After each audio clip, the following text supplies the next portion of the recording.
மகா சிவராத்திரி அன்னைக்கு நைட்ல என்ன செஞ்சா, நாம செஞ்ச பாவங்கள் எல்லாமே நீங்கும் அப்படின்னு தெரியுமா? மகா சிவராத்திரி அப்படிங்கிறது ரொம்பவே முக்கியமான விரத நாள்ல ஒண்ணு. மாசி மாசத்துல வரக்கூடிய வளர்பிறை சதுர்த்தி திதியில மகா சிவராத்திரி விழா கொண்டாடப்படுது. இந்த நாள்ல விரதம் இருந்து நைட்ல கண் விழிச்சு வழிபட்டா சிவபெருமானோட பரிபூரண அருள் கிடைக்கும் அப்படிங்கிறது நம்பிக்கை. சிவபெருமான் பார்வதி தேவிய கல்யாணம் பண்ணிக்கிட்ட நாளா மகா சிவராத்திரி நாள் கருதப்படுது. மகா சிவராத்திரி விரதத்தோட மகிமை பத்தி சொல்லாத புராணங்களே இல்ல அப்படின்னு சொல்லலாம். சிவபெருமான் இந்த நாள்ல தான் தன்னோட ஆனந்த தாண்டவத்த ஆடி காட்டுறதா ஐதீகம். சிவபெருமானுக்குரிய ரொம்பவே முக்கியமான வழிபாட்டு நாள் மகா சிவராத்திரி. மகா சிவராத்திரி அன்னைக்கு சிவனை வழிபட்டா எல்லா விதமான பாவங்களும் நீங்கும். சிவனோட அருள் கிடைக்கும். மகா சிவராத்திரி பத்தி பல விதமான கதைகள் சொல்லப்படுறதுண்டு. இந்த கதைகள் எல்லாருக்குமே தெரியும்.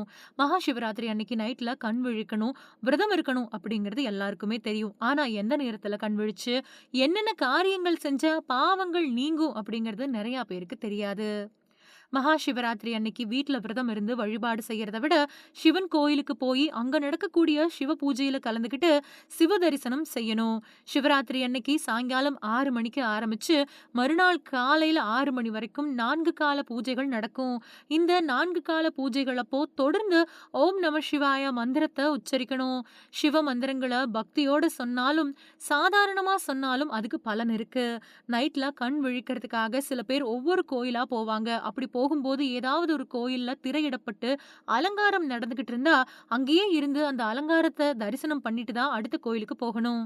ஒவ்வொரு சிவன் கோயிலா போறத விட ஏதாவது ஒரு சிவன் கோயில்ல உட்கார்ந்து சிவன நினைச்சு தியானம் செய்யணும். குறைந்தபட்சம் 1 மணி நேரமாவது ஒரு ஆலயத்துல இருந்து சிவன நினைச்சு தியானம் செஞ்சாதான் சிவனோட ஆற்றல உணர முடியும். சிவனோட கோயில்ல பாடப்படக்கூடிய பாடல்கள், சொல்லப்படக்கூடிய சிவராத்திரி கதைகள கேட்கணும்.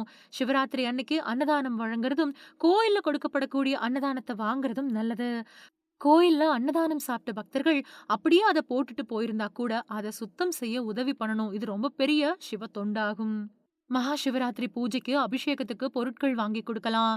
வில்வம் வாங்கி கொடுக்கலாம். ஒரே ஒரு வில்வமாவது சிவனுக்கு சாற்றி வழிபடணும்.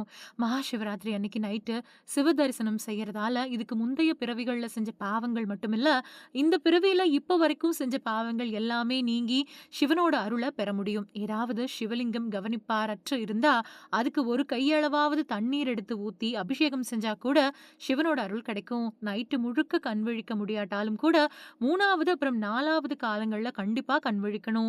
3வது கால பூஜை அப்படிங்கிறது முக்திய தரக்கூடியது.